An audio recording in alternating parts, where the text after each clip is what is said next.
கெனிஷாவுக்கு பல கோடியில் பண்ணை வீடு, வாரி இறைக்கும் ஜெயம் ரவி. லிவிங் டுகெதரால் சீரழியும் கலாச்சாரம். ஒருவனுக்கு ஒருத்தி என்று வாழ்வதுதான் தமிழ் மக்களின் கலாச்சாரமாக நீண்ட காலமாக தொன்று தொட்டு இருந்து வருகின்றது. இதில்தான் குடும்பத்தின் பெருமை, பாரம்பரியம், மரியாதை நிறைந்திருக்கின்றது. ஆனால் சமீப காலமாக இந்த நிலை தலைகீழாக மாறி வருகின்றது.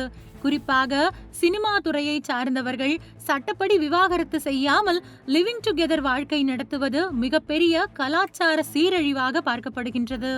இந்த நிலையில் மதுரையைச் சேர்ந்த தயாரிப்பாளர் அன்புச்செழியனிடம் கடன் வாங்கி 2 படங்களை தானே சொந்தமாக தயாரிக்கப் போவதாக ரவிமோகன் அறிவித்தார்.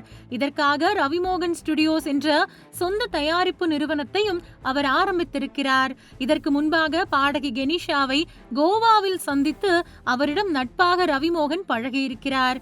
பிறகு தன்னுடைய மனைவி ஆர்த்தி மற்றும் 2 குழந்தைகளையும் ரவிமோகன் பிரிந்துவிட்டார். தனது குடும்பத்தை பிரிந்த நடிகர் ரவிமோகன் இப்போது கெனிஷாவுடன் இணைந்து வாழ்ந்து வருகிறார். ரவிமோகன் ஆர்த்தி விவாகரத்து வழக்கு நிலுவையில் உள்ள நிலையில் ஆர்த்தி குடியிருந்த வீடு இப்போது ஏலத்துக்கு வந்துவிட்டது. வங்கியிலிருந்தும் நோட்டீஸ் வந்தது. ஆனால் தன்னிடம் இல்லை என்று ரவிமோகன் கைவிரித்து விட்டார். அதே நேரத்தில் சில கிசுகிசுக்களும் வலம் வருகின்றன. அதாவது கெனிஷா பெயரில் 30 கோடி ரூபாய்க்கு பண்ணை வீடு வாங்கப்பட்டுள்ளது. அந்த வீட்டை ரவிமோகன் தான் கெனிஷாவுக்கு வாங்கி தந்திருப்பதாக கூறப்படுகின்றது. ஏற்கனவே கெனிஷாவுக்கு 2 திருமணம் நடந்திருக்கின்றது. முதலில் சொந்த தாய் மாமனை அவர் திருமணம் செய்தார். ஆனால் அவர் இறந்துவிட்டார். அவரது 2வது திருமணமும் கோவாவில் நடந்துள்ளது.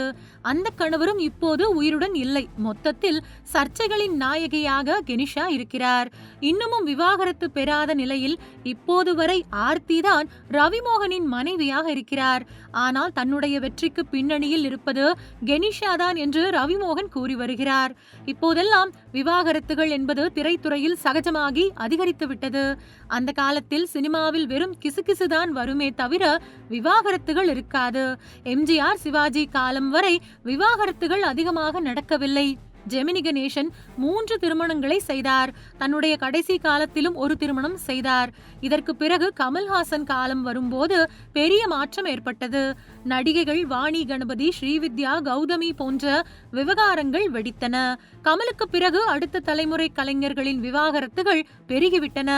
இமான், சிவகார்த்திகேயன் விவகாரமும் இப்படித்தான் சர்ச்சையானது.